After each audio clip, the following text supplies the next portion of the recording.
performing in the Sideshow.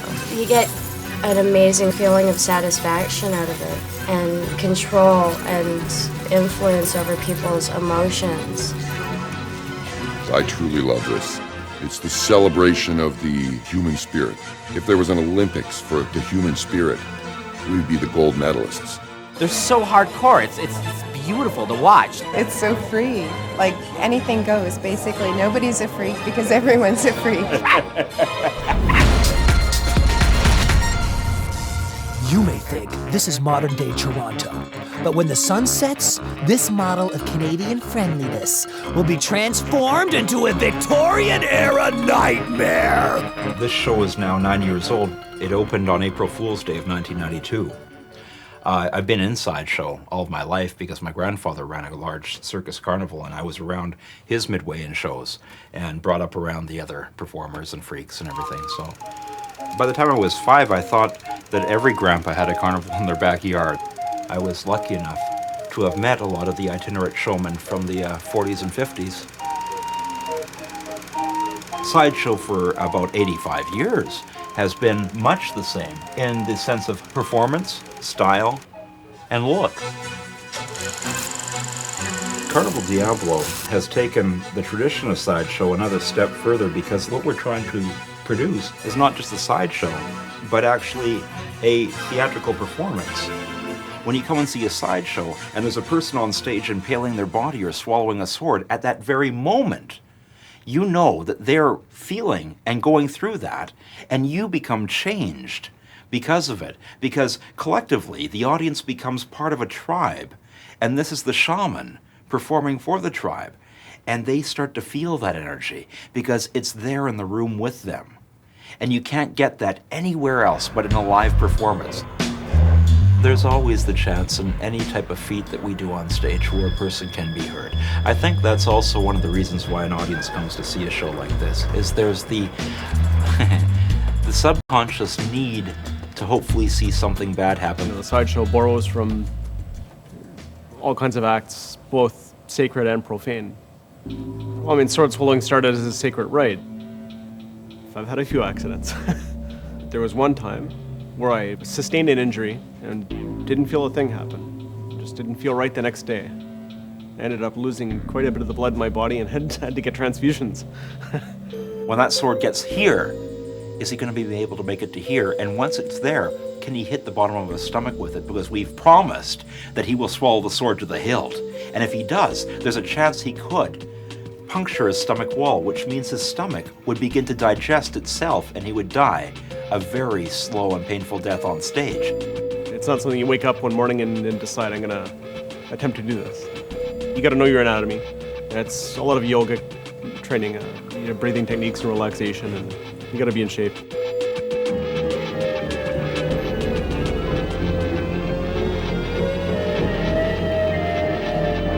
Ladies and gentlemen, a bow from the West,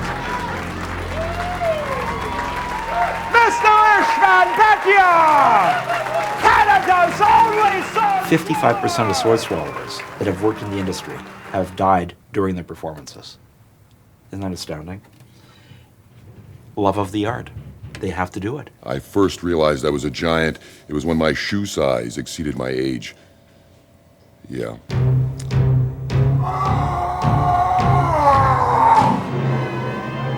I do love the performing. I love the bazaar. I love the whole theme. It's like doing theater and playing a sport at the same time.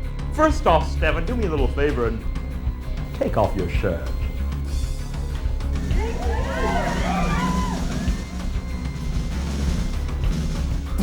And then place the bunny on your head.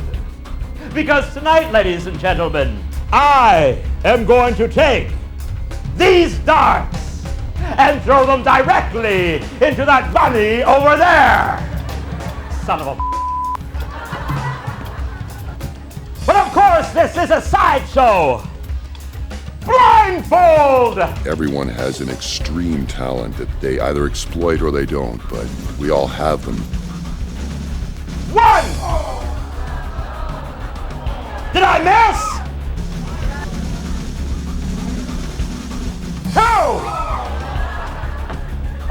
last but certainly not least, 3! Well, let's see how we've done. There will always be Sideshow. People need to be entertained live, and I think that there will always be a thirst for that, and I'm confident there will always be an interest in the human extremes. When I first performed back in March of 2000, I said, sure, I'll try anything once, and then I didn't mind it, so I just continued to keep on doing that. The old Sideshow had its geeks, people who bit the heads off of chickens. But with the price of chickens today... So you wanted 150 large crickets? Yes, please, 150. That's good. Crickets, they're a little bit more crunchy. They wiggle more in your mouth after you chew them. They're pretty small. They taste more like guacamole. I can't believe you're doing that. Oh my God, that's disgusting. It is disgusting. They're kind of slimy, a little bit sweet. They don't have a bad taste to them. Christine, I do hope you're hungry. Crickets! Just like Mama used to make! Bon appetit! Size and thorax, down the old gullet!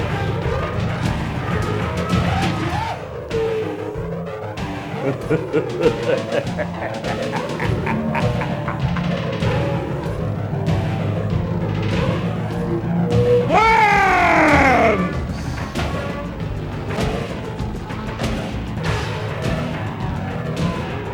I always like a girl who plays with her food. Yum, yum, give me some. Ladies and gentlemen, would you please put your hands together for the lurid niece, Christine? I believe that the reason that Sideshow still exists is the fact that people have a need to still become part of something.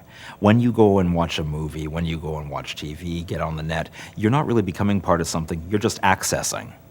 And when you come and see a Sideshow, you are seeing something that is so viscerally unusual and sometimes even harmful looking to the human body that it changes you. A lot of it's just sort of interest in the power, again, of just the human body to do these things. It's a classy show. There's a sense of family here, and it's a dedicated family. It's just good entertainment, good, wholesome, old-fashioned values. Performing in the Sideshow, you get an amazing feeling of satisfaction out of it, and control and influence over people's emotions. I truly love this. It's the celebration of the human spirit. If there was an Olympics for the human spirit, we would be the gold medalists. They're so hardcore. It's beautiful to watch. It's so free. Like, anything goes, basically. Nobody's a freak because everyone's a freak.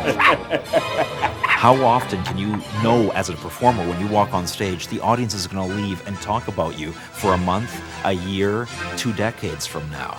And that's exciting because when you go and see a magic show or any other type of entertainment that's, you know, just out there all the time, you go, well, that was a lot of fun.